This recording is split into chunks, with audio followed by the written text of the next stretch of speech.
We welcome today Professor Rakesh Godhwani from IIM Bangalore, who is also the founder of School of Meaningful Experiences. So just a small introduction to Professor Godhwani. So Professor Godhwani is the founder of Meaningful Experiences, an online edtech startup in Bangalore. He's also adjunct faculty of communication at IIM Bangalore and IIM Udaipur. Dr. Godhwani coaches promising startups and senior managers in the industry, gives seminar and talks in corporate events and colleges, reads a story to his kids every night before they sleeps, uh, bicycles, does yoga, writes, earns a fraction of what he used to, but lives a million times better. Rakesh, professor's research and teaching interests focus on how charismatic leaders builds a persuasive message to impact audiences. His fourth book, called Public Speaking Kaleidoscope, was released by Business Expert Press USA in May 2017. His earlier books, What to Say and When to Shut Up, was published by Penguin Random House in November 2014 and translated in Marathi in 2017. Professor recently launched his online course on EDX and IMBX called Effective Business Communication, designed for learners around the world. Besides this, Dr. Godhwani also has his own podcast called Plunge, which is available on Spotify, Google, and Apple Podcast, and on his website as well. So prior to his plunge in academia, teaching and writing, Dr. Godhwani worked with companies like Wipro, Intel, and Qualcomm in various capacities ranging from engineering to business development. He also volunteers with the Vishwa Society for Mental Health, an organization that offers free and confidential counseling. Apart from that, on personal note, we had Professor Godhwani in our first two terms. He was the one who taught us managerial communication, written and verbal. It had a huge impact, and those courses are actually crucial for any MBA grad to learn how to actually deliver any speech or maybe just talk to a crowd. So I will not take much time and just hand over the stage to Professor. Yes. Thank you very much, Akash. I must say that for the first time, at least what I have seen, you have come on time. And that's a great accomplishment. To have our students come on time is a great thing. So thank you, and thank you, Team Vista. And thanks for this wonderful opportunity. I think my relationship with our students gets stronger every year. But with Team Vista, it has become even more stronger because it started, I think, about 2 or 3 years ago, where I started doing these talks for your Young Leaders Summit. And one of this talk became hugely viral and became very popular thanks to your efforts. And that talk was watched by lots of people, and I get at least 10 to 15 emails a week just on that talk. So slowly I started collecting those questions and started researching about what's going on with our students, and did the next talk in the next Vista, which again generated a huge response, and I get lots of questions on that. So today I'm going to build on top of those two talks and talk to you about what's going on, how COVID-19 has impacted all of us, and some suggestions for all of you to deal with this adversity. And before I go, I'm super excited to see so many people listening to me and giving me importance, and such a great feeling. So I want to hear from you that this talk would have happened in the IIM Bangalore auditorium, which is much more famous because of the famous Chatur Ramlingam speech. And I give that example of that speech all the time, one of the most hilarious moments in Indian cinema. But I want to engage with you. So please chat with me on the chat window and tell me which cities and colleges are you writing from, so I get a perspective of where are we engaging each other. This is truly a global world. Ghaziabad, okay, very nice. Kolkata, very good. Mumbai, Kanpur, Bhopal, Christ University, Pune, Kollam, Surat, Chennai, Vishakhapatnam, Ahmedabad, Calicut, Gandhidham, Punjab, Jhansi, Chennai, Kerala, Faridabad, Vishakhapatnam, Punjab. Look at that. Bareilly, Chennai, Odisha, Chandigarh, Bhopal. Unbelievable. I mean, so many different parts of the world and coming together.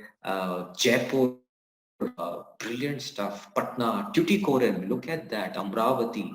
I think this is the true power of the word and the true power of technology bringing all of us together.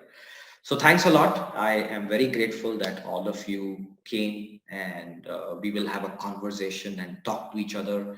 I've prepared about 45 minutes of talk. We can reduce it, and some of you have asked me questions, so I'm going to take them and your questions.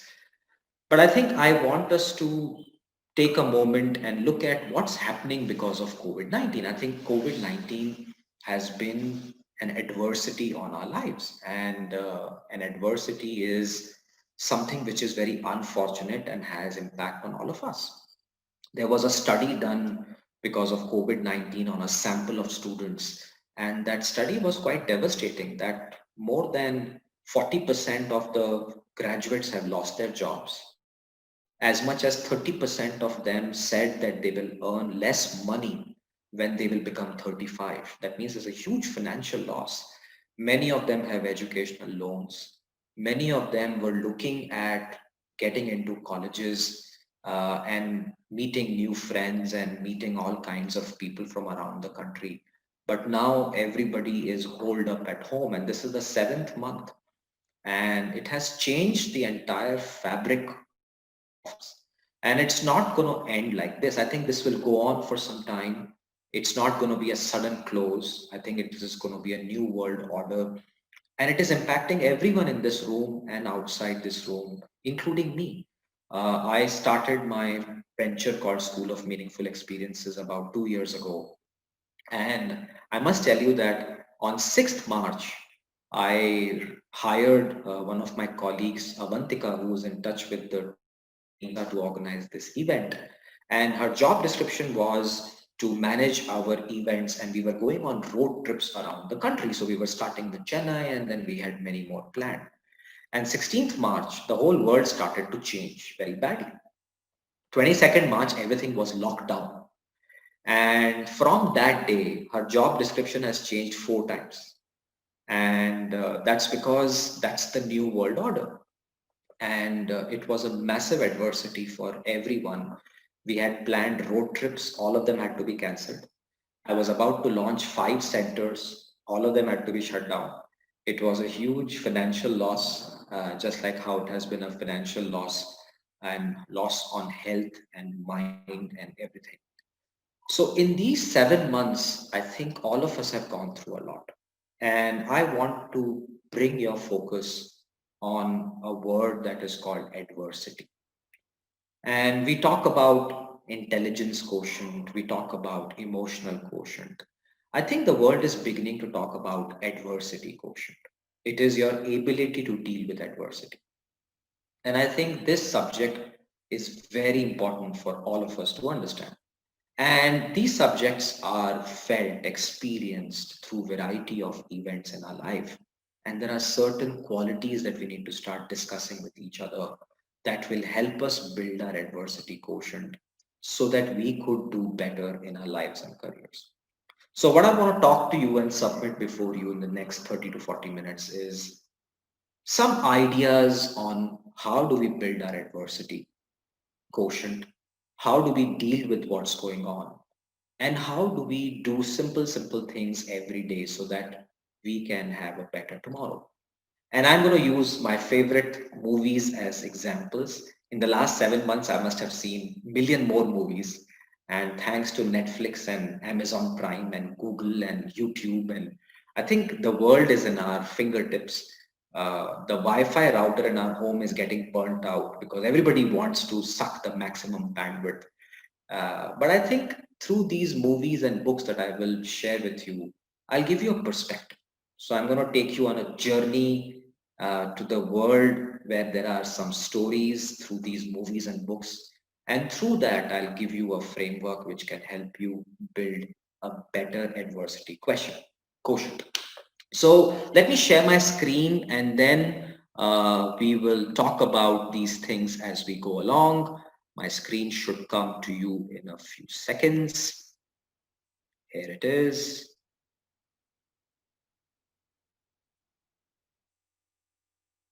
Okay.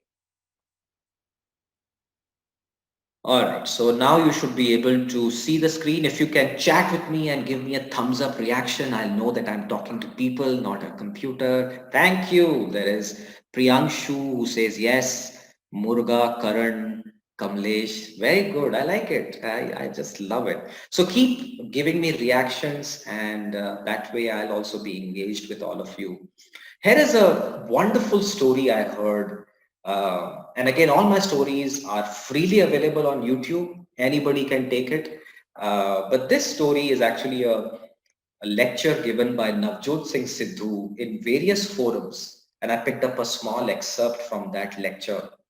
And this photo is probably one of those stories that Navjot Singh Sidhu and Sachin Tendulkar had somewhere in the 1988 time frame when they were playing against West Indies.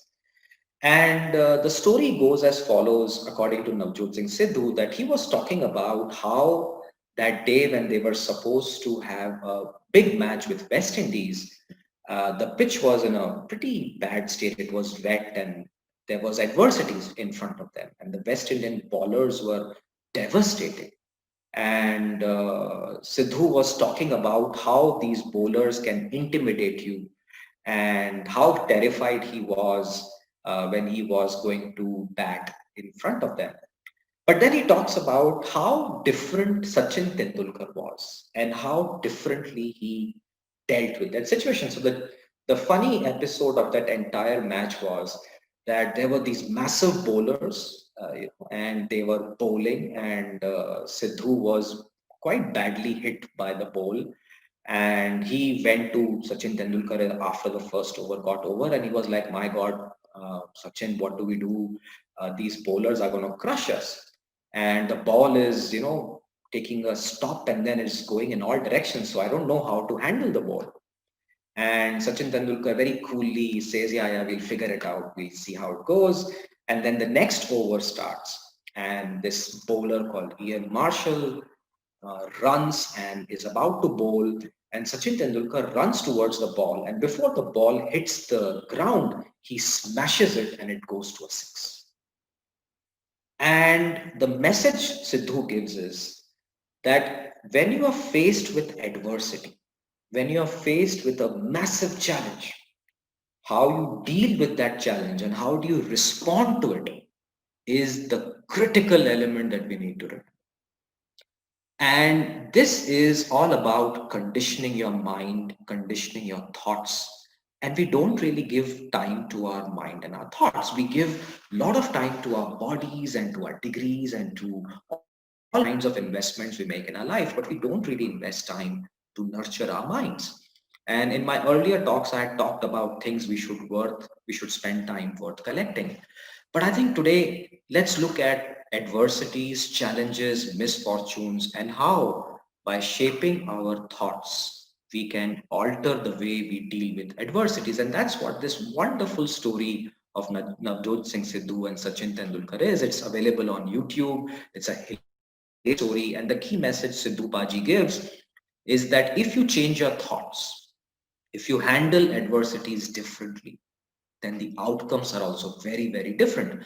And if you look at COVID-19 and adversities in our life, how do we choose our reaction to that is extremely critical. To give you a perspective, all of us, when we have an exam or a tough day in front of us, many of us get very scared. Some of us are so scared that we end up working 4 times as hard to prepare for that exam. So we are mugging books, we are in the library, we are preparing, we are asking people all kinds of questions. And I've seen that in students all over the country. I mean, I've seen a snapshot in front of my eyes where there is a exam of 10th, 12th, and CAT and JE and all these difficult exams. And parents are taking their children on scooters and cars and they're still mugging, and that's the reaction because of exam fever. And I've also seen a different category of students who, when they have a tough situation in front of them, go and eat an ice cream, go and play a game.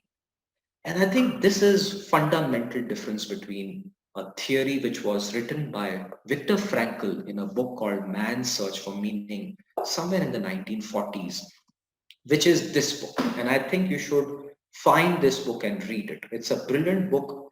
And this is not the first time time this concept was written. Our Vedic systems talk about this all the time. And in fact, there was another book written by Marcus Aurelius called Meditations, which is the foundations of Stoicism, that how do we deal with an event is in our control. So to give you a perspective, there is a stimulus or an event, and there's a response, an exam. And how do we choose to deal with that exam is the response. Some students will mug and be scared, and some students will be eating an ice cream. So two very different responses.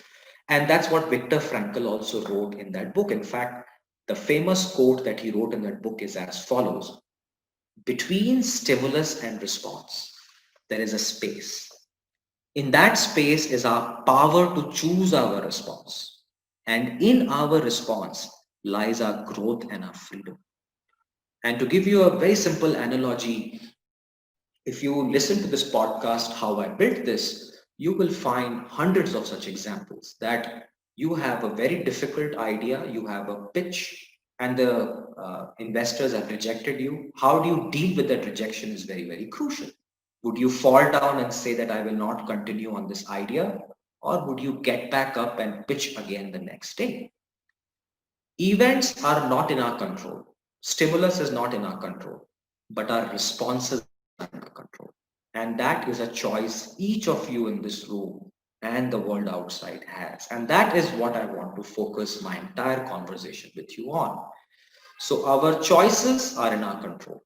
And this choice is what adversity quotient is all about. That let's start building the way we handle adversities. And there is a way to build our adversity quotient, which is what I'm going to talk about in the next few slides. And in each of these slides, I'm going to give you some examples of some movies, some time frames. Let's have some fun. And then we'll build this theory together as we create a formula of how do we build an adversity quotient. And since I'm a academician of management area, I love communication. I thought I'll connect a financial and a business concept to my lecture. That we talked about CAGR, which is the compounded annual growth of return. It's a very important concept to measure the business health and the returns that we get from it. And I've used that same concept to build a simple formula for our adversity quotient, and we'll talk about that. So here is my simple formula, and my simple formula says that your choice of response depends on your adversity quotient. And your adversity quotient, which is what I define as AQ, is nothing but CAGR to the power of P. Very simple. Now let's go through them one by one, and we will have one movie for each of these concepts, and then we will build the whole theory together. So here's the first concept of this particular formula, the word see. And to explain the word see, I was watching this lovely movie with my daughter the other day called Enola Holmes. It just got released, I think, a month back. Fantastic movie. And I'm a big Sherlock Holmes buff. So I watched the old Sherlock Holmes, which is from BBC. I watched the even older one, which came on Doordarshan. And I watched the Elementary series with my son on Prime. We're all like Sherlock Holmes buff. So when this movie was launched, we, as a family, sat down. We were a little unsure, Sherlock Holmes is such a powerful character that Enola Holmes is a mystery. But this movie didn't disappoint. It was a fascinating movie. My 9-year-old daughter loved it. I and my wife loved it, and my son sat down and watched it through and through. And we watched it not just once, at least 5-6 more times. And I'll tell you why this movie is absolutely an important movie for all of you to watch, because it talks about the first element of adversity quotient, which is the word that starts with C, and that word is called courage. This movie talks about London and a world in the late 19th century, somewhere around 1880s, and it's a man's world. Everything is driven by men. And here is a girl, Enola Holmes, who's brought up by her mother, and one day wakes up to find that her mother is not there, so she has to find her. And she's not like the other conventional girls of her time. She dresses up very differently. She doesn't make her hair. She's always outside. she fights, she reads all kinds of books, she's been homeschooled, she has skills that other girls don't have. She's sent to a finishing school and she doesn't survive that school at all because she's so rebellious. And she's very courageous. And to live that life in the 19th century London, where it was a man's world, and the only place of a woman was to look pretty and do the feminine things and take care of family, she rebelled. And that whole movie also showcases a movement, which is the suffrage movement, where women were not given the right to vote. And that movie has a very hidden tones of how they brought that whole bill to the parliament. I think this whole movie unfolds itself to this simple message that when you are facing adversity, your ability to build your courage is very important. And I'll give you some simple suggestions of how sometimes we don't even face the courage or have the courage to do what we want. I meet so many students who want to do many different things, but don't have the courage to do anything that is difficult to do. Everybody wants to take the road less traveled, which is very nice thing to do because it is a perfect salary you get for it. Some of us have dreams and desires, but we just sacrifice them because we lack the courage. So please watch this movie, Enola Holmes, and see how this young little girl teaches us how to be courageous, because in that courage, you will be able to deal with adversity a lot better. So remember, C for courage. Let's move to the next one. Here's a second lovely movie, feel good movie, directed by or produced by Rahul Bose, and it's called Purna. And this is a true story. And this photo was of a girl called Purna Malawat, and she was the youngest girl at the age of 13 years and maybe 11 months, so roughly 14 years. She became the youngest girl to climb Mount Everest. And this is not fun, my dear friends. And she had one thing that we should have: ambitions. I think we should be very ambitious. And sometimes we feel that, oh, by being very ambitious, we are, not very good, we are very greedy. These are very different concepts. I think being ambitious is that, hey, I want to do this, I want to scale Mount Everest. It's an ambition. And once you have a clear ambition, I think the world starts to look very different. And there were challenges for this girl, there were bureaucracies, there were hurdles. But then she and her godfather, who's a bureaucrat, played by Rahul Bose in that movie, find a way to overcome those hurdles. And she does scale Mount Everest at that tender age. She almost dies in that journey, but she scales it. And that's a proud moment for all of us in our country. And there is one more good movie on ambitions that I think we should realize. It's there on Amazon Prime. It's called Aeronauts. And Aeronauts is a fascinating story, slightly fictionalized, but based on certain true elements of a scientist called James Glacier, who is responsible to study lots of atmospheric characteristics. And in those days, this is again the 1860s, where everybody thought that there is nothing up there worth looking at. But this scientist would always look up to the clouds and say that I want to study the atmosphere because I want to predict whether it will rain tomorrow or not. And the Royal Society of London used to laugh at him. In fact, there is a presentation in that movie where James Glacier goes in front of these eminent scientists and says that please fund my expedition to take a balloon and I'll go up and I'll measure the wind speed, I'll measure the pressures, I'll measure the temperatures so that I can predict the atmospheric changes. And everybody laughs at him. In fact, they say that you're stupid. But I think this man had ambitions. He always would look up and say that I want to study what's up there. And he finds a solution that there is a balloonist. And again, this is 1860s. Women were not supposed to fly, but there is a fearless flyer, a pilot of a balloon called Amelia. So they make the world's biggest balloon. It's a big event. The whole of Europe is looking at them. And Amelia decides to take him, James, on this balloon up. And their expedition was very simple, that they're supposed to go up. James takes all his instruments so that he can measure the wind temperature, wind speed, temperature, pressure, and so on and so forth. And he will keep sending some pigeons so that he could send those experiments back in case they don't return. And it's a fascinating movie.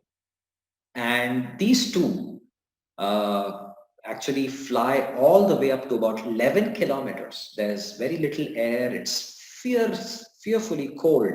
They both almost died, but then they survive to tell a tale and they come back broken, bruised, but with lots of information that make our lives today possible. And I'll tell you how. If that day in 1860s this expedition wouldn't have happened, today you would not be able to get the weather information that you check so easily on your cell phones. And these scientists, James and his predecessors and successors, created an entire branch which helped us not only know what's up there, but also facilitated flying and many more expeditions which are vital for us.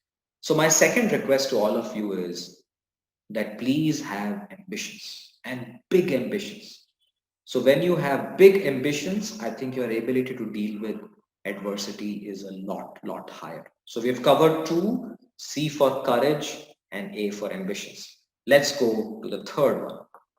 Here's the third one. The third one is a lovely series on Netflix called Afterlife. And I think it teaches us a very important lesson that we sometimes don't realize. And that lesson is gratitude, to be grateful for what we have rather than worrying about what we don't have.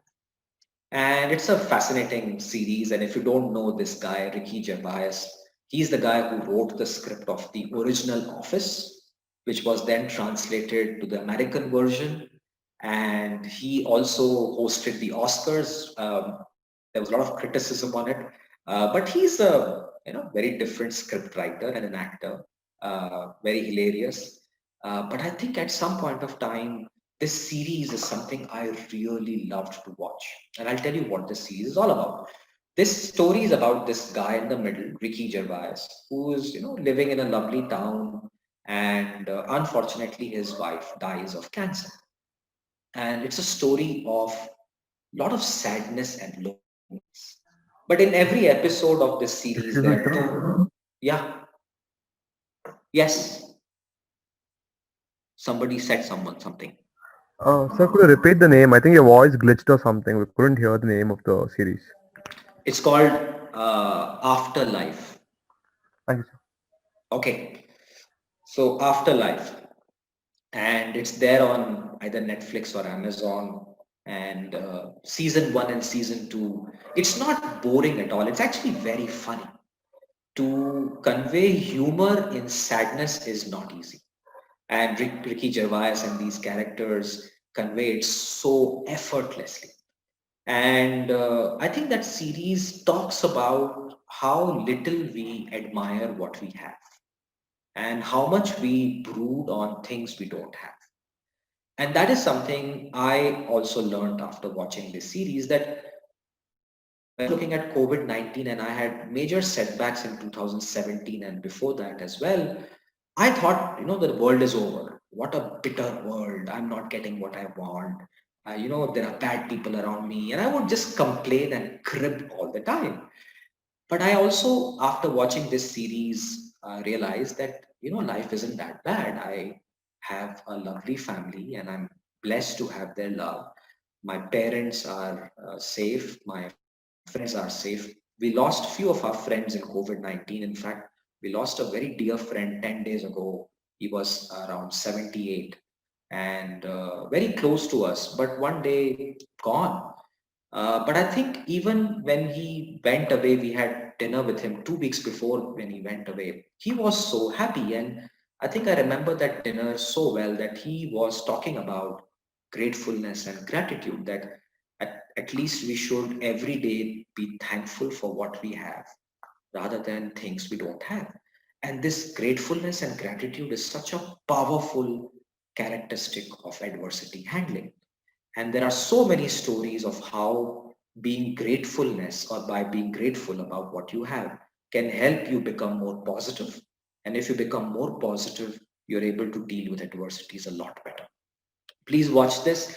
It's hilarious. You need a little bit of time and patience to go through it. But I think once you go through a few episodes and get a hang of it, I think you'll love this series and both the seasons. So that's the third one. Here's the fourth one. Brilliant movie, hidden figures, mind-blowing stuff, 1960s. So if I've now taken you from 1860s all the way to 1960s, it's like we're doing a time travel. So let's go to a part of America, somewhere in Houston and Space Kennedy, Florida. If you remember the Apollo missions of 1969, this is precursor to that, 1960s, a time where two things you should keep in mind. One, this is the America, which is very different than the current America. And first of all, if you are a woman, you are disadvantaged, that too in a scientific agency like NASA. Second, if you're a woman of color, then it's even worse. And here is a story of three amazing women. And their names are Katherine Johnson, Mary Jackson, and Dorothy Vaughan. And I think this movie talks about a characteristic which starts with R, and that is called resilience. You know, this movie talks about how much adversity these three ladies face every day of their life. They are very talented, very capable, but are always looked down because one, they're a woman, and two, they're a woman of color.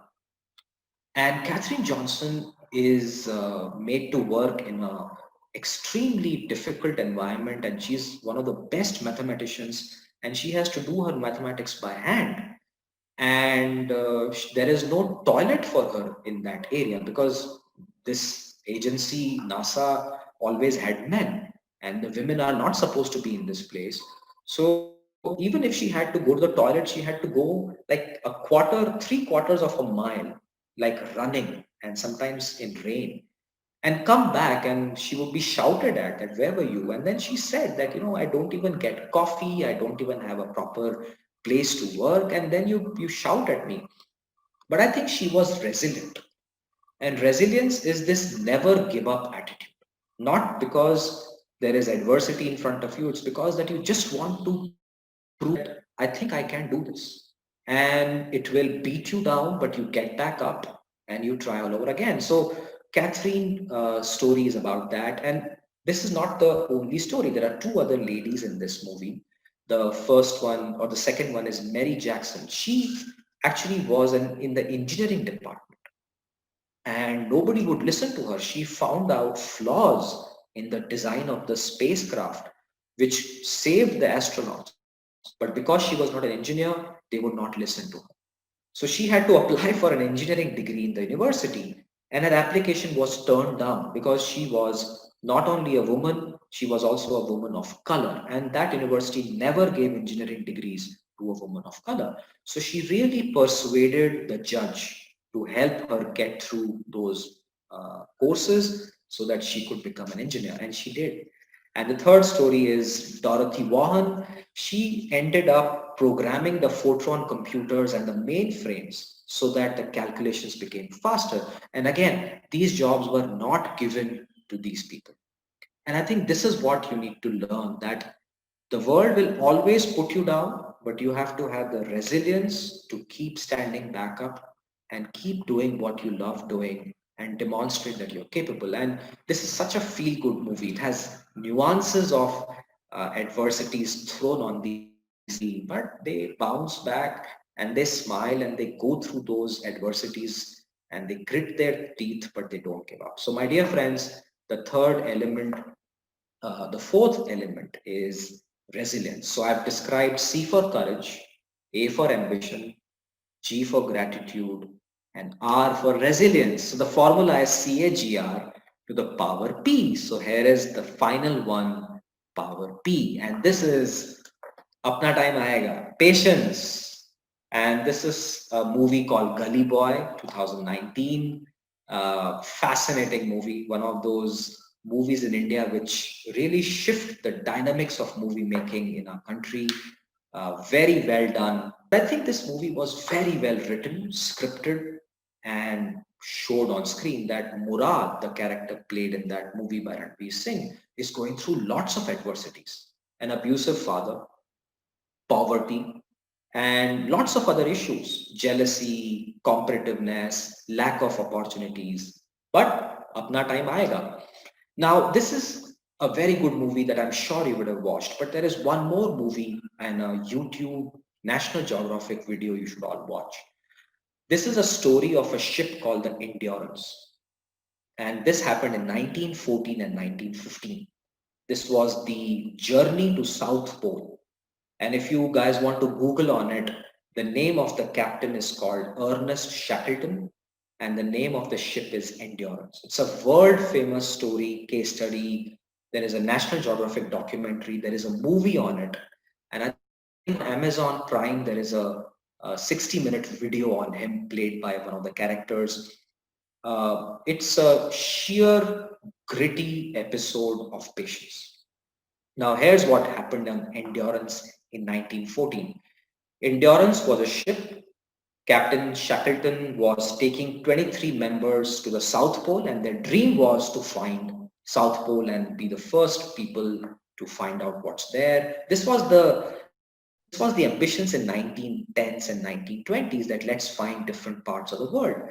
There was a race to the North and South Pole, and Shackleton wanted to be the first one to capture the South Pole. And it's not an easy journey. So the ship is Endurance. They are going towards the South Pole, and please understand, it's freezing. So you have to cut through the snow, and the snow is brutal, and the snow is all around you, and you have to cut through the snow and keep going. It would take months or years to reach where you are going. So these ships would prepare for long journeys, but their luck was not with them. So Endurance is going towards the South Pole, and the snow is beastly.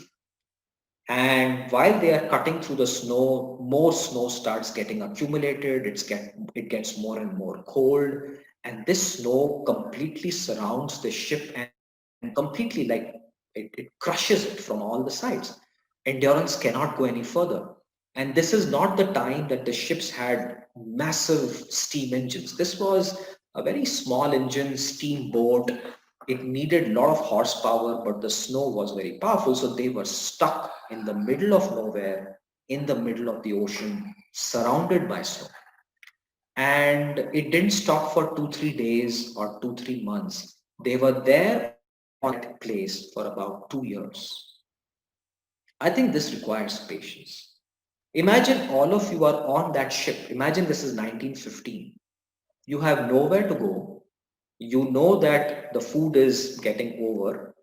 You are mentally stressed. What would you do?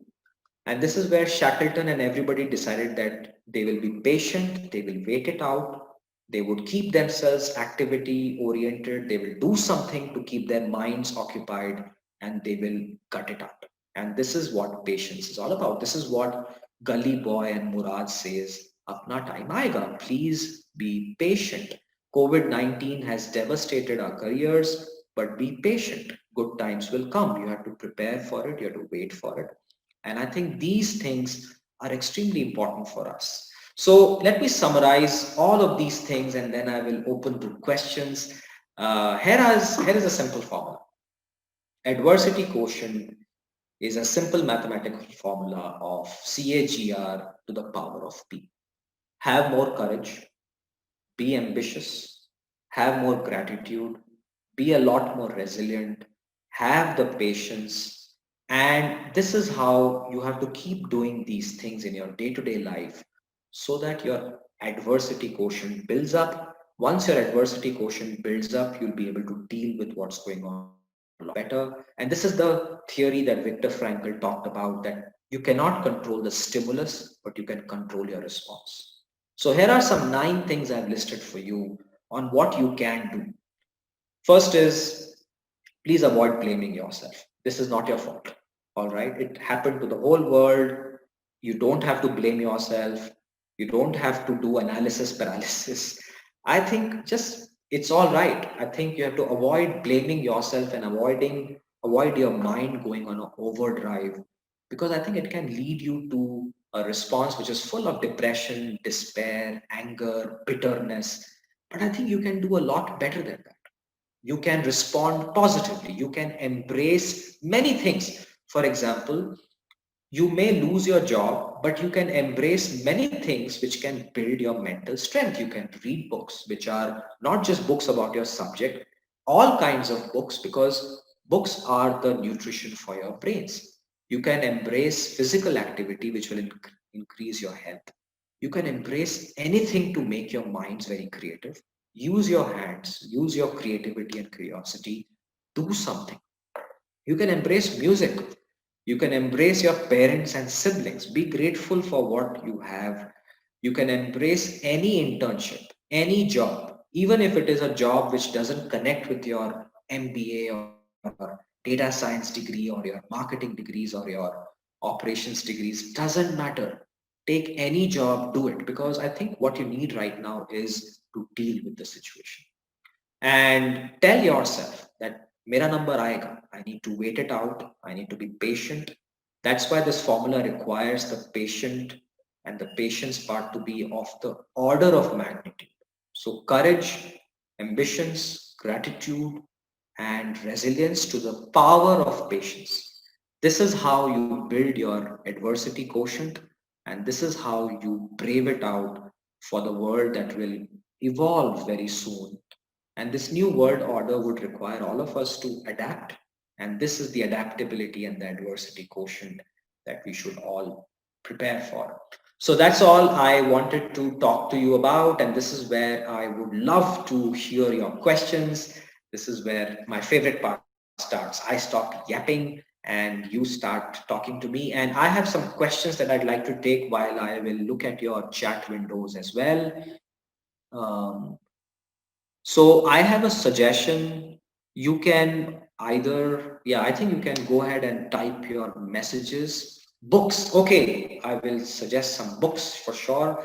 What are the top 10 books you would like to recommend us? I will definitely list down few of them. I have few of them in my library. I will show my library to you. Here's my library, and you'll see all kinds of books everywhere, and I will gladly show you many books that I will talk to you about.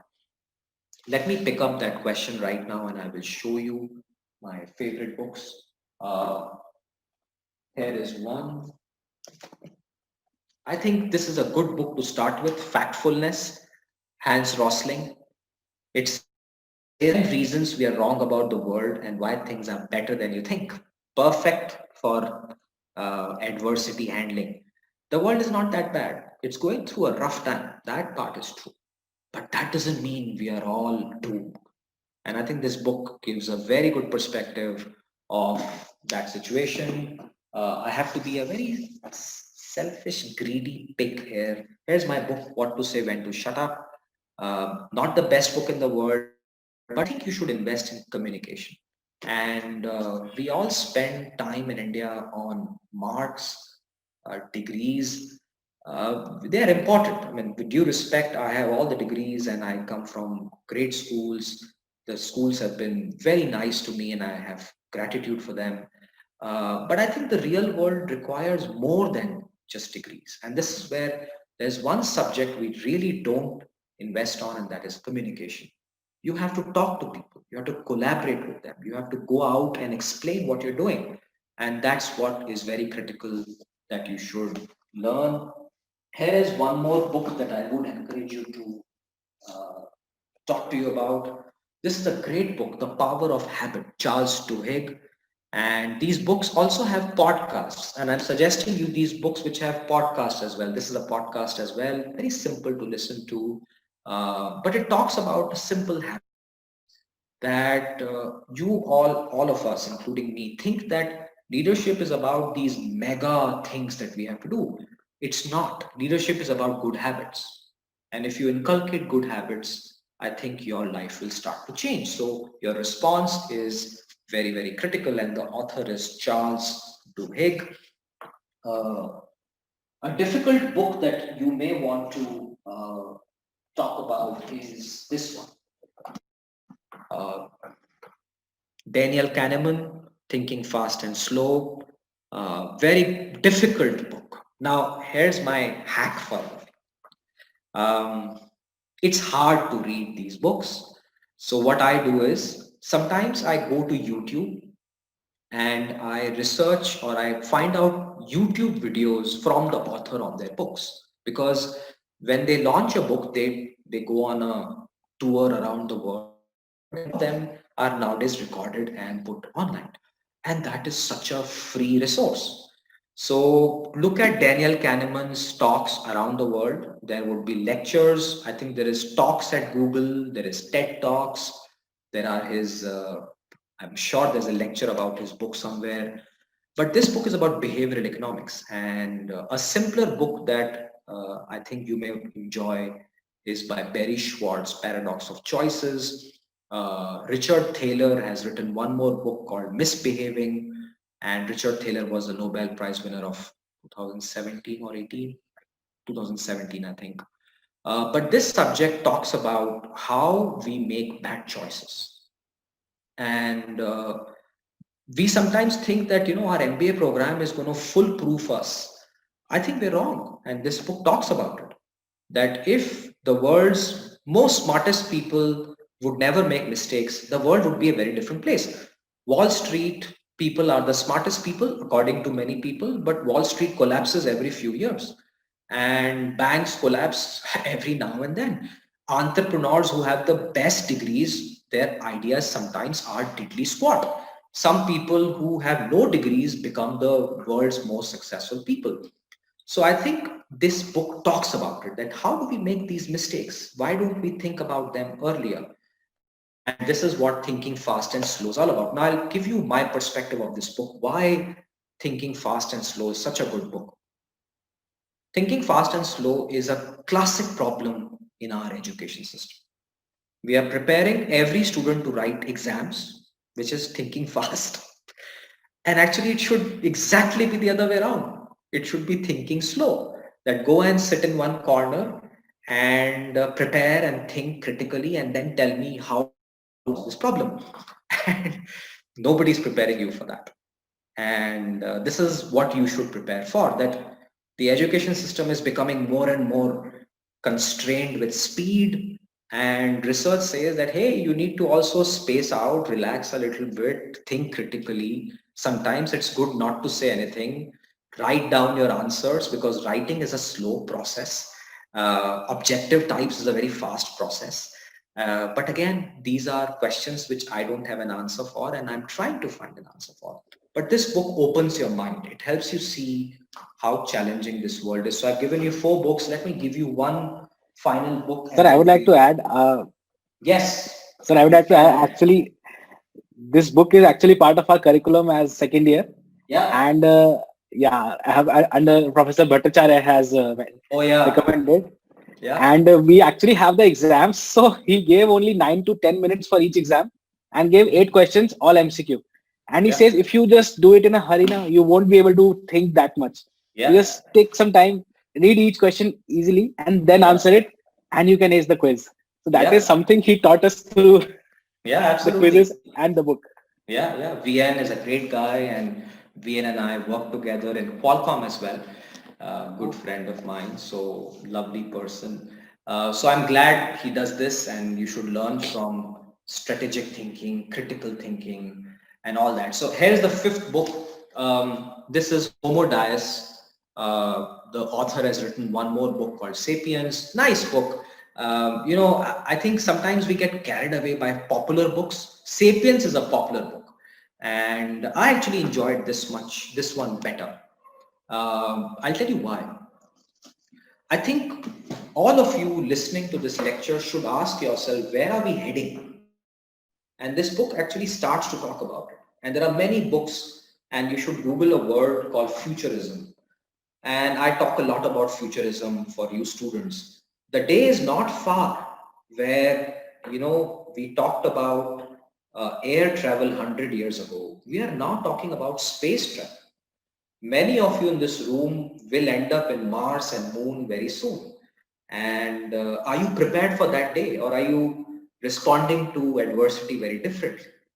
So think bigger, my dear friends. Look at the future. Healthcare is exploding. Science is exploding. Human beings are exploding. I mean, we have some very simple problems like people shouting on television. And that problem is as important a problem to solve as the environment problem and the problem to go on Mars. And these books should open your mind. And I have hajar other books. One of my other favorite books, which I think I read recently, is this one. This is my new favorite, Innovative University by Clayton Christensen. I think we should also talk about education, that, hey, where are we heading? And why are we doing this mindless factory system of education, and how do we build an education of the future? And all of us, including me, are trying to solve that puzzle. I'm a big fan of, and we need universities, we need schools, we need faculty, we need systems. What I'm beginning to realize is that what is happening in the schools and colleges is now not required for the world we live. I think that's what we need to look at. That 21st century is very different than the books that we are teaching. So we need to change that. We need to bridge the gap. So these books talk about these things, and there are various good books on education that I'm recently reading. And since I'm in the entrepreneurial stage, School of Meaningful Experiences, and I'm trying to build a ed tech school myself, I'm very fascinated to see how to take this forward. So that's the answer to your question. Somebody responded. Okay, so I'm going to take few questions from the people who talked about the questions, because they asked the question online, and I think I would love to. There were some very good questions that they had. Here is one question that they wrote to me before they signed up for this program. Allow me a few seconds to pick up those questions. So there is a, all right, so there's a question from one student who says, is there any future in the specialization of international business? I think it's a very open-ended question. I think the future of every business has changed thanks to COVID-19. With the way the lockdowns have happened, with the way internet has shaped up, with the way there is a huge anti-border issues cropping up. I mean, please don't underestimate the elections in United States of America, the terrorist attacks in France, the way that China is building the corridors around the world, the way entire South Asia is going through severe issues of natural disasters. I think international business will change, but to me, these are opportunities. And I submit to you that I think there is a world out there waiting for you, but it will not be the same world that we knew before COVID-19. Many of you may not get international assignments anymore, but you may get assignments which are based in your town that you live in and working with a global world. That's a future that you must embrace yourself with. So please remember that all of the jobs will change. You will be severely impacted, but you can prepare for this world. And if you are courageous, ambitious, resilient, patient, and grateful, I think you'll be able to handle this new change better. Second question comes from a student who say, I took science without math in my 12th, and now I'm pursuing humanities for my graduation. I really want to pursue business studies, but not having any background knowledge in business field or commerce makes me question my decision and ability to do that. I'm not sure if I will be able to get into a good B school or sustain myself there, along with other students who have already good background with commerce and business. So my dear friend, first of all, your question, I totally understand. In our country, we have a heavy bias towards mathematics, which is not true. In the real world, I have worked in companies where there is an anthropologist, ethnographer, scientist, historian solving a technological problem together. Now, if your only ambition is to write CAT exam, which I have never written, by the way, declaration, I did a program Bangalore, which is a 3-year part-time MBA program called PGSM. I'm a very proud PGSM alumnus. And I wrote the exam for that program. Why do I do that? Because I follow Funsuk Wangudu's principles of life. My ambition was to study in IIM Bangalore. I never wanted to go to the PGP program of IIM Bangalore because I never wanted to go to a bank. I wanted to work in Intel, found a program which is a part-time MBA. The exam is not like CAT, though it is the same CAT-oriented philosophy, but very few people write. So I said, boss, instead of standing in a queue which is 400 miles long, I'll stand in a queue which is 400 meters. My chances of getting in are much better. So whoever has asked me this question, please recalibrate your objectives of education. I deal with many students who are only looking for B school degrees from premium colleges. And my question to you is, if that is what you want, then math is very critical. So please recalibrate your life, because math exams in India are very critical. I think we Indians have decided that we will prove that only good mathematicians are good people in the world. And we are all wrong. And this world will change. It will change on its own. And let those people do their chat, NEET and GATE and all that stuff. IIM Bangalore and many other institutes, and IIM Bangalore just yesterday announced that they are launching a 4-year program in 2023 for liberal arts. So students like you have a chance. We are doing many programs online, and none of these programs are heavy in math. And I'm not a great mathematician. I survived B school. Though I got a 1.8 in finance, and one of my favorite friends, Shankarshan, knows how badly I did in finance. But I survived. And so if someone like me can survive the world of mathematics, you'll do absolutely fine. But my request to you is that math and humanities need to be together. By the way, whoever has asked this question, did you know that about 100 years ago, the degrees given in maths were called Bachelor of Arts? You didn't know, right? You should research this. So arts and sciences are nothing but two human beings who fought with each other. It is one knowledge. Both of them decided one day to have a fight, maybe in a bar. And they said, I will not talk to you. I will not talk to you. So I will go east, you go west, and we will never talk to each other. And they have created a great disservice to humanities and life.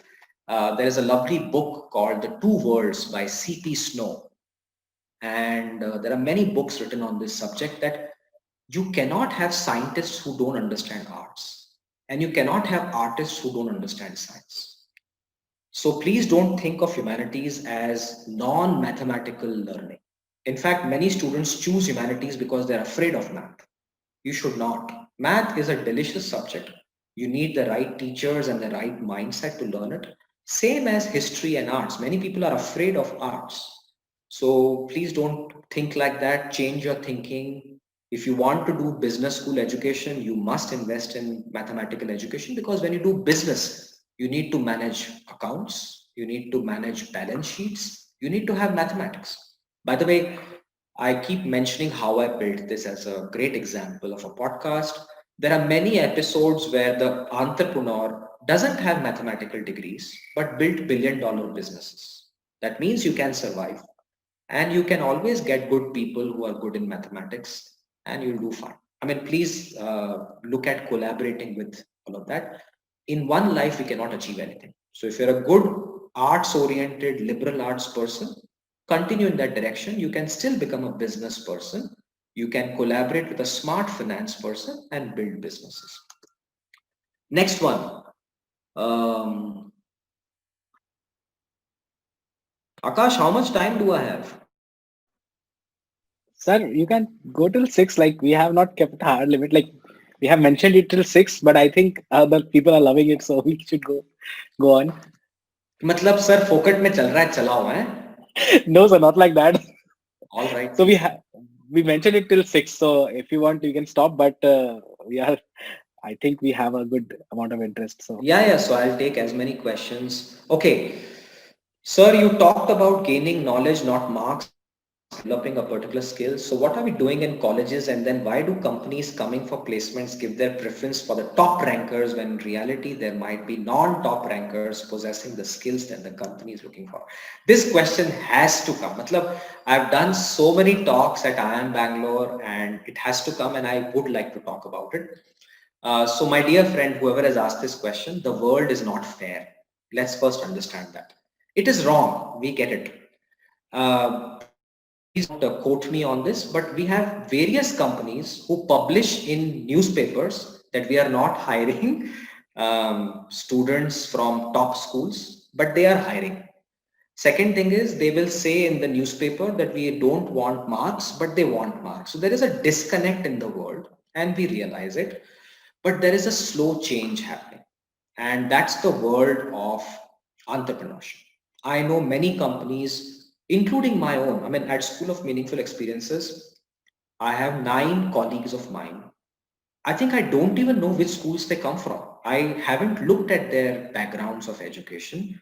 All I looked for was their passion, commitment, their ability to communicate, their ability to learn, and we are all working fine. I know so many of my friends who are now in big companies looking at interns and recruiting people not from any Ivy Leagues, not from any toppers. So there is a world which looks for these marks and degrees, and there is a world that doesn't. You have to make your choice. So again, this is the response. If you don't have good marks, if you have not cracked these amazing exams, but you aspire to be in these companies who only work with these students, I think you have made a wrong choice. So you have to recalibrate your choices and look at this world which doesn't care about all these things. And I've talked about in one of my lectures that I think what we students and everybody needs to understand is that these names that we aspire for and we put on LinkedIn, they are just names. It doesn't make any difference to the world. And what you need to focus on is that are you able to solve a problem? And if you can, then I think the world is for you. But please understand, I cannot solve this problem. I don't run IIM Bangalore. I don't run Ministry of HRD or any government office which conducts these exams. There is a policy and we have to respect the policy. If you've decided to be part of the policy, you have to go through the plan. If you have decided not to, then there is a world outside. You make your choices. It's like going to, and I'll give you an example because this happened with my daughter and my son also. When we go to a theme park, in the theme park, there are many rides. Some of those rides have a criteria that if you're of a certain age and height and weight, only then you can go. Otherwise, we will not allow. So my son and daughter, they always want to go to the most entertaining and the most difficult ride when they are small. And there is a measuring tool. So they go and stand and there is a 1 foot difference. And the guy at that ride will say, sir, your son and daughter is, needs to be of a certain age. But my son and daughter fought with me that why I'm equally capable, I'm going to go on that. So please understand that you make your choices, that if you want to go to a wonder park and if you want to go to that ride, you have to be of a certain criteria. If you don't follow that criteria, sorry, this is the park rules. Now you have 2 choices, make a new park, that is fine. And that is completely up to you. And that's what you should start doing, that be resilient and be patient. And I think that's what I request you to start doing. Excellent question. Okay. Here is one question from one more student that, sir, what is that one certain purpose of life? I've had multiple realizations of my purpose, but as I move forward to working on them, I feel I'm made for a different thing and so on. What is the realization like? I think I understand. I think many of us have 2, 3 feelings of purpose. With the purpose that sometimes we feel that, oh, my purpose is to become a banker. Then suddenly that night we will get a confusing thought that, no, I think you are good in marketing also. And if you don't do marketing, you lose digital marketing because digital marketing is a hot thing and banking is going down. And you're like, oh God, my purpose is lost. And this is normal. happens to all of us. We are human beings, which is what that book Thinking Fast and Slow is all about. So in one life, there's a lot of research done on this, that can we have multiple purposes in one life? The answer is yes, there is. There are lots of case studies and examples of people who have multiple purposes and they have done very well in all of them. There are many also who have never found their purpose of life. Many of them. I mean, my entire discussion in some groups of WhatsApp, which I'm part of, is about that. I mean, we are now touching 45 to 50 years. Many of us have no clue what is our purpose of life. And many of us have moved to our third purpose. So you will never have a one answer, but I submit one TED talk called the Multi-Potentialite TED Talk. It is by a lady called Emily Wapnick. And she says that you can have multiple personalities which are focused on multiple things. And this comes from geniuses, it comes from boredom, it comes from relentless creative pursuits. You can play a violin and also win the Nobel Prize at the same time. And you have to then decide which becomes your purpose. So read a good book called Flow by Mihaly Csikszentmihalyi. There's a good book by Ken Robinson called The Element, and Ken Robinson died earlier this year. May his soul rest in peace. And I think there are so many researches done on purpose. But here is my simple request to you. Purpose is not something that is a strategic plan. I think it requires a little bit of journey. So it's not a destination. There's no destination called purpose. You have arrived. In 200 meters, you will reach your purpose. It doesn't happen like that. Purpose is a never-ending process, which is like the Kung Fu Panda. And all the movies of life is about not reaching somewhere, but enjoying that process. If you ask me, is teaching my purpose? The answer is yes. Will it be purpose tomorrow? I have no idea. And I don't even bother about it. So purpose is nothing but a feeling that you want to do something that you are capable of. You find it joyful and you find it meaningful. And I'll give you an example of a lovely movie, Apollo 13. Sorry, Apollo 13. Yeah, Tom Hanks. And by now you should realize that I'm a total jobless guy who just watches movies and reads book all his life. Yes, of course. I mean, I don't have a corporate job and I earn very less. And that's why I'm able to do all these engagements and watch movies and run a startup, and which is built on these principles. And our classes are built on these things. Apollo 13 is not about, to me, Apollo 13, there are multiple facets to that movie. Tom Hanks, Kevin Bacon, and one more actor is up there, stranded, and there is a project manager and his team of people trying to bring them down, and the project manager is played by Ed Harris. So a lot of people take Ed Harris's example and Tom Hanks's example for that movie. My favorite character of that movie is the fourth astronaut. I think his name was Ben. And if you can Google his name, Akash, can you Google his name? There was a fourth Sir, astronaut. it's Ken. Ken. Sir, Yes. What is the second Ken name? Mattingly. Ken Ken Mattingly. Mattingly. Yeah, played by Bill Paxton. There's a gentleman on the chat, Justin Johnson. Nice. I love this crowd. I think we should go on for a few more hours. So Bill Paxton plays the role of Ken. My favorite character of that movie is Ken. And I'll tell you what this movie is all about. One day before the launch, Bill Paxton was on the name list of those 3 astronauts who are supposed to go up for the moon mission. And his doctors, is collecting data and there's a regular check. And Gary Sinise, okay, fine, Gary Sinise. The name of the movie Sakshi is Apollo 13. You guys should all watch these movies. That's all you should do in life, and learn and discuss and all that stuff. And don't waste your time mugging books, fighting for grades when everybody will get a job. I don't understand, why do you work so hard? Everybody will have a car, everybody will have a house. The question is how much. I mean, that also can be managed. So enjoy it. Anyway, so come to the movie. Scene 1969.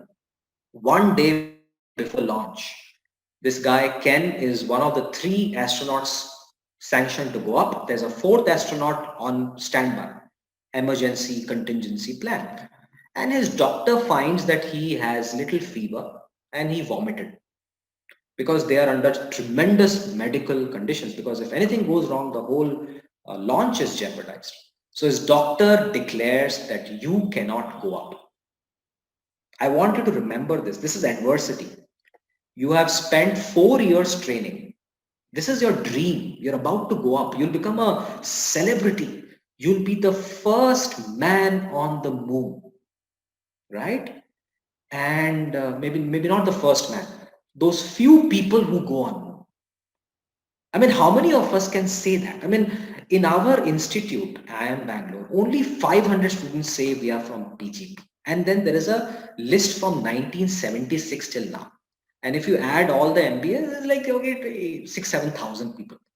How many people can say I went to the moon? I mean, that level of accomplishment. And one day before, you are called that, dude, you're not going up, sorry. What would you do? You'll cry, you'll be upset. But this guy, Ken, is like, okay, I mean, he steps back. He's like, policy. If this is what the institution wants, you go ahead. And this is a quality I want all of your students to have, that if you decide to be part of the system, respect the system. I mean, there are many things flawed in our country and our institutions, but we should first respect it. That, okay, we will respect it and then try our best to change it. So Ken steps back and Kevin Bacon goes up. And but the story evolves when these guys are stranded, and the only way they can come back is when Ken simulates the entire spaceship on Earth in a lab, and is the only one who understands how much power and electricity they have and brings them back, along with all the team members. It's a massive team effort. But I think this is something we should remember of this entire movie, that adversity will come. You will not get a job. You'll be on a wait list. 10 people, Goldman Sachs, whatever, Amazon, Flipkart, and only 4 get the job. And you are this close to your dream coming true. And you're gone. What do? You cry? Do you blame the world? Do you hurt yourself? Do you go into depression? Or do you respectfully say, all right, I'm resilient, I'm courageous, I'm ambitious, I'll wait. And then there is a purpose. And the question somebody asked was purpose. So let me tie it to purpose. Ken's purpose was not to go on that mission.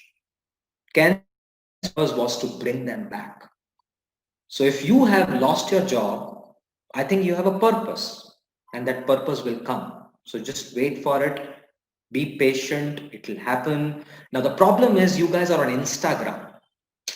Your biggest problem is to put on Instagram cracked and converted Flipkart. That's all you want. You really don't want to work for Flipkart. You just want to put on Instagram cracked and converted so that people can like you and comment that, oh, what a God gift to mankind you are. If this is your dream, what a small dream, what a low ambition. I think you should have a big dream that I'll create a new Flipkart and I'm going to create a new system for myself. So that's what the question is. Okay, so I think I've covered all the questions on those pre-merited questions. Let's see if we can take 1 or 2 questions online. So there is oh, there's an interesting question. Will robots replace human jobs? This question, I must tell you, her name is Menaha. I hope I pronounced your name right. My sincere apologies. When I was in college in engineering, we had Y2K at that time. You guys may not know this. I mean, this is generation issue. So, and I'm not that old.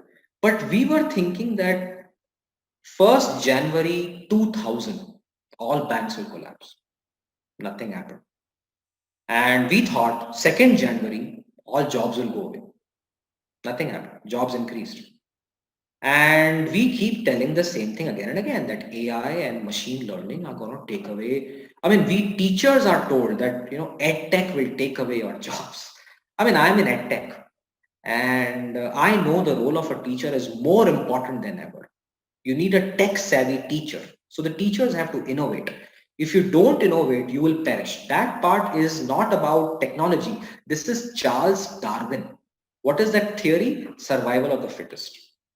So all of you in this room who are, focusing on these AI, ML, Python, this, that, within 5 years, something new will come. 1G happened. Today we're talking about 5G and 6G.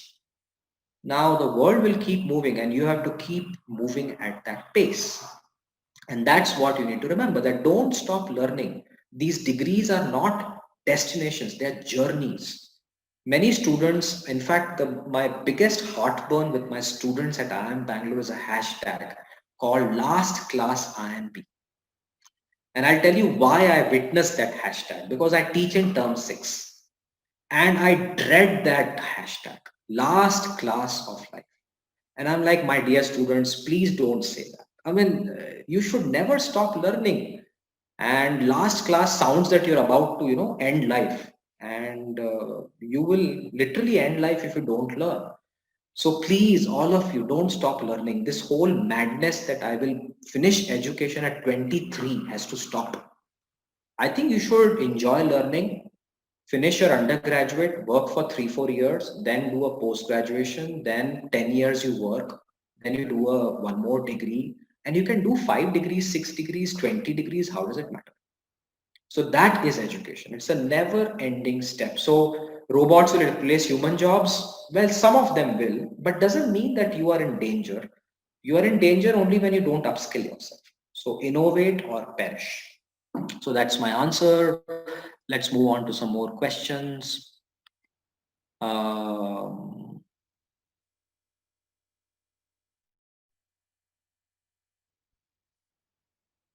okay. I like some of the comments. I mean, there's one person, so I asked a question that should we go on, and that person responds, chalao, chalao. मतलब जैसे कोई machine चल रही है. It's like one entertainment. So sir, आप चलाओ, आप बस बोलते रहो, and we will order beer and snacks and everything. I like you guys. I mean, that's all right. Okay. Very nice. There's a very good question on self-esteem and anxiety somebody asked. I think one of the things I find including me, when I was a student and I still am a student, I felt I'm not good enough. And that feeling can be very devastating.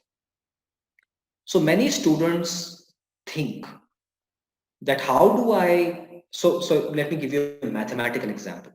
Imagine self-esteem as like a deficit of some sorts. So many students feel that to compensate that deficit, I'll fortify some marks. So this is where our entrance exams come in. So you have low self-esteem.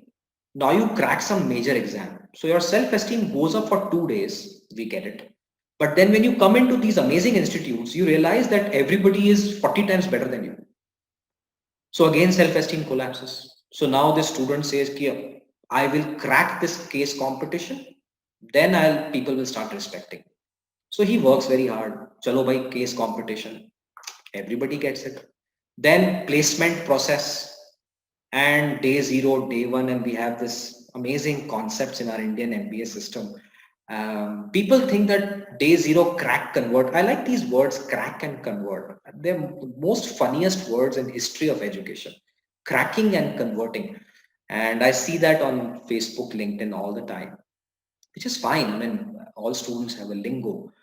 But my point is that your self-esteem will improve for 1 or 2 days after cracking and converting something, but it will again drop because the problem is the same. The problem is you're always comparing yourself with others. If you always compare with someone else, you'll always feel low because somebody else will always be better than you. Second problem is you're always waiting for somebody else to tell you how good you are. So somebody has to give you a letter. You are the world's best student. And that's when you feel good. I mean, why do you need the world to tell you who you are? I think you are all capable people. You all are extremely talented people, but now you need a trophy. And trust me, these trophies are trinkets. Nobody cares. And I think you should break your self-esteem from who you are to this comparison. So if your self-esteem is dependent on marks, accomplishments, you will have a very tough time in life. And it will end up in depression, mental problems, anxiety, stress. Because it's a race that will never end. So please recalibrate your life. Start looking inside that, hey, what am I good at? There must be something I'm good at. Otherwise, what am I doing on earth? And that's a starting point of your discussions on purpose, that each of us has a purpose. Ken from Apollo 13 had a purpose. My purpose of coming, at least what I know, is to talk about the 6 C's that I will teach: confidence, communication, curiosity, creativity, competence, and collaboration. And that's of me. That for the last 22 years, both in the corporate world and outside the corporate world, I teach at IIM Bangalore because my professors there are so sweet and kind to me, and they let me do this as adjunct faculty. My students are so nice to me that they take my elective. That's my purpose. But I cannot define my existence because of that. And this is one problem I want all of you to start looking at, that is your identity from the name, or is your identity from your skill? If your identity is coming from your skill, your self-esteem will go up because you know that you're good at it. But if your identity is coming from a number and a mark and a comparison, it will always collapse. And self-esteem can also come from body issues. Many of us feel bad that we are fat, we are dark skinned, we have pimples, we have bad hair, a lot of body shaming issues. We have issues with bullying in our society. We have issues with sexual violence and abusement in our society. And we don't talk about it.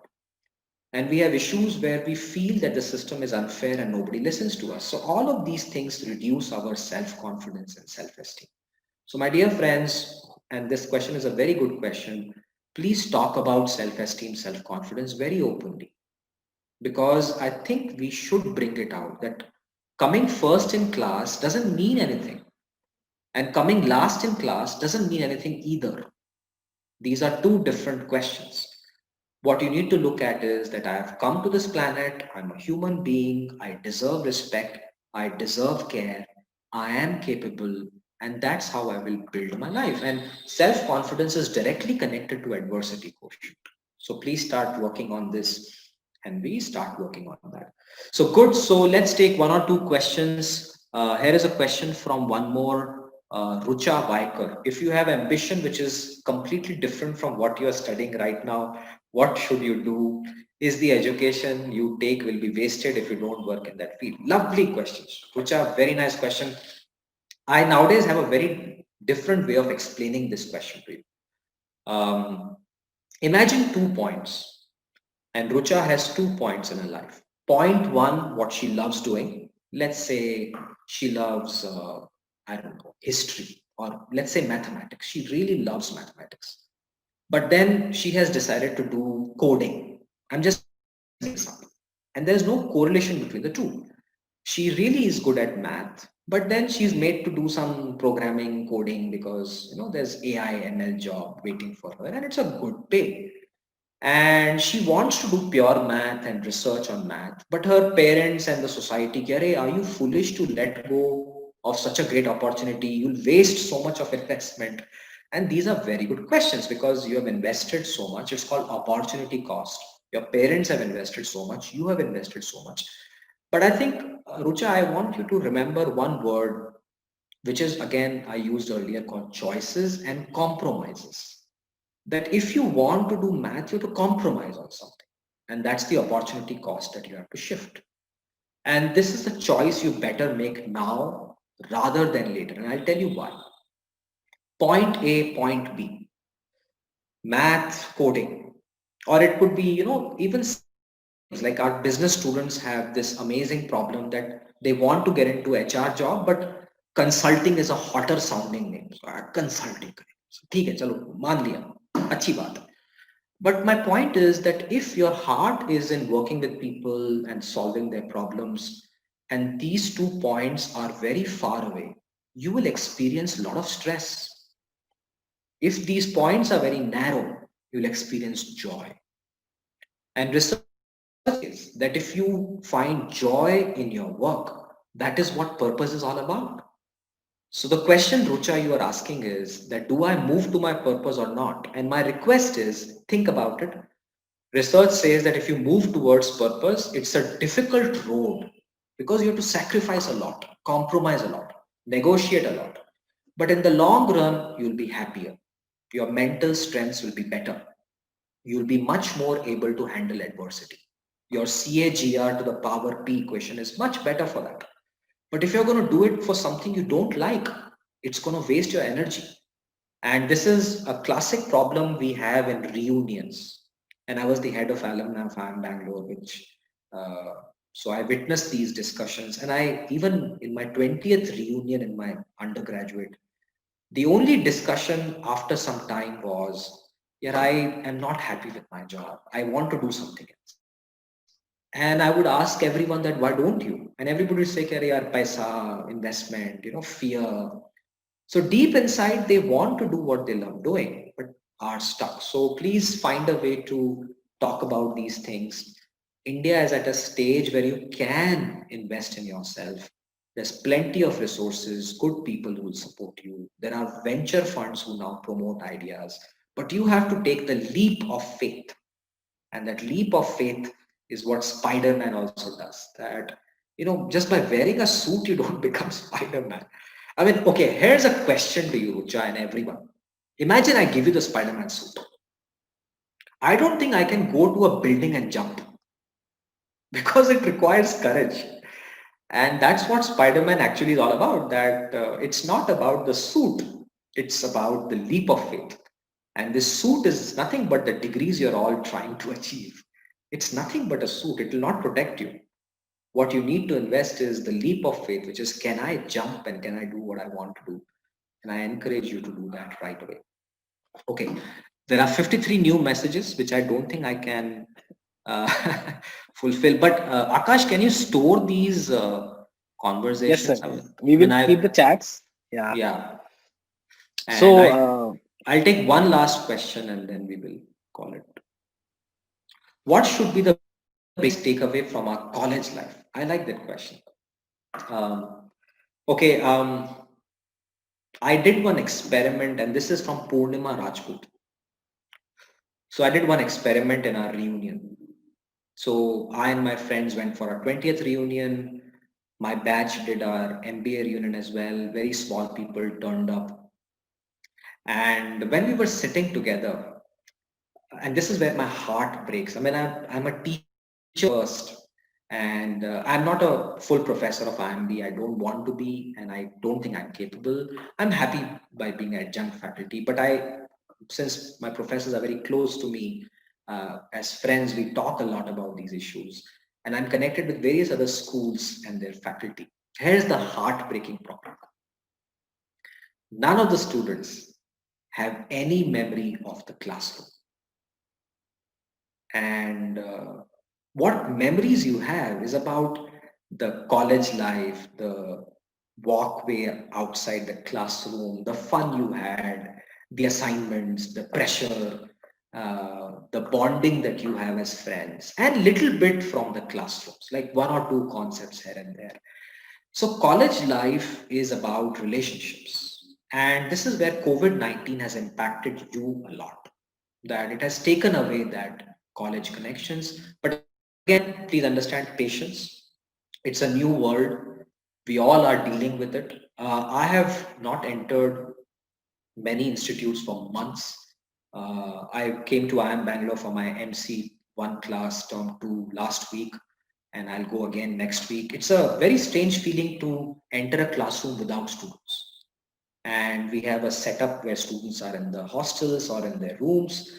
It's a very different feeling. And I know that these students are connected with each other, though they are chatting with each other. I can see from their faces on Zoom. But I think we will find a way to connect together. So COVID-19 and these issues have taken away the bonding of coming together.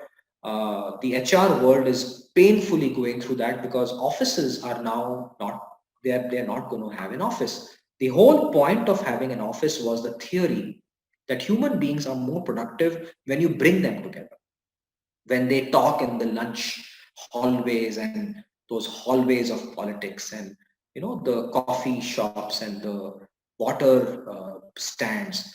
But the new research is showing that productivity is still pretty good, and all these HR organizations are gone. My friends have been asked not to come to office for the next 6 months. They are saving on rent. They're saving on lots of expensive materials. This is one problem, Purnima, you will face, that when I experienced college life, it was about the bonding. Your generation will have a electronic bonding. Many of you will start collaborating online. You may not see each other, but there is an avatar that will create. That avatar will have its own behavior.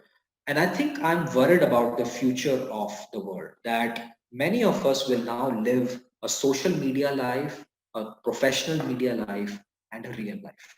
And these three can be very different lives. And I'm very worried for your mental health. So please talk to us. We are there for you. We may not be able to answer every question, but sit down with your professors, teachers. They are lovely human beings. I think we may be a little bit khadoos when it comes to marks, but broadly we are human beings who, come to teaching because we really want to engage with students. It gives us a great sense of purpose. So sit down with us, call us, say that, sir, I'm going through this, ask them questions. There was this one thing I had said in my earlier class, that ask your teachers 5, 6 questions, and somebody wrote to me that, sir, you gave only one question. What are the other 3, 4 questions? So I've written it down, that ask your teachers and your parents, that actually the question to your parents could be that, besides you as a mistake, what are the other 3 mistakes they have made in life? And with your teachers, you should ask the same question, that, sir, what are the top 3 regrets? What are the top 3 accomplishments? What are the top 3 places to travel to? What are the top 3 people to meet in this organization? And my favorite question is, what are the top 3 or 5 books that you've read in your life?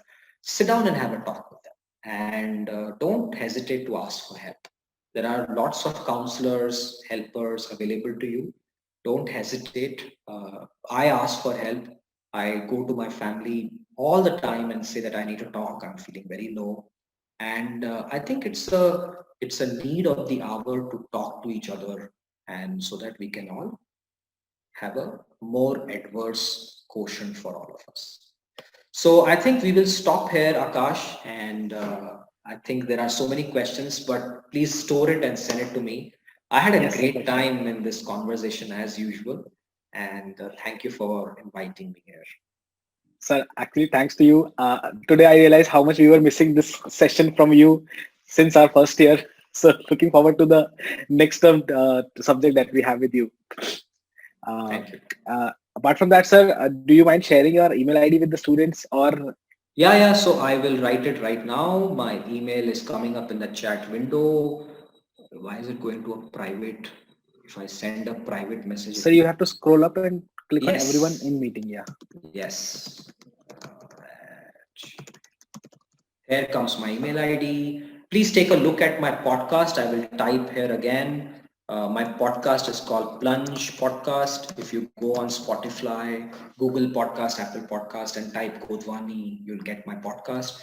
I did that only for you. It's free, and I want to talk about careers and passions and purpose, because this is our work defines who we are, and it connects with ourselves, and there is a purpose, and we are building season 2 very soon. Please also take a look at my website. It's called School of Meaningful Education Experiences, and here is the website, some.education. Not the best website in the world. When you are an entrepreneur, when you have paid money from your provident fund, which I had kept for my children, they don't have it anymore. Some is my new baby, and I would love to hear from you. I think School of Meaningful Education is on a journey trying to see what we can do to help our students. And I have a single mission, that I want all my students to be more confident and communicate better. Because if I can increase your confidence, I know you will do whatever you want to do. And the world is your oyster, and the sky doesn't have a limit. So thanks a lot, sir, for the time. And I can say I can look at the chat and can tell you that people have loved the session and would actually cherish more thoughts from you. But in the interest of time, we might have to end this session. Sure. So thanks a lot, sir, and thanks for taking the time out. And let's hope to have you connect with us next year as well, so that Sure. more people can actually hear you and have this amazing experience like we had this year as well. So Thank thank you you, very sir. much. Look forward. Thank you, everyone. Bye, everyone. Take care.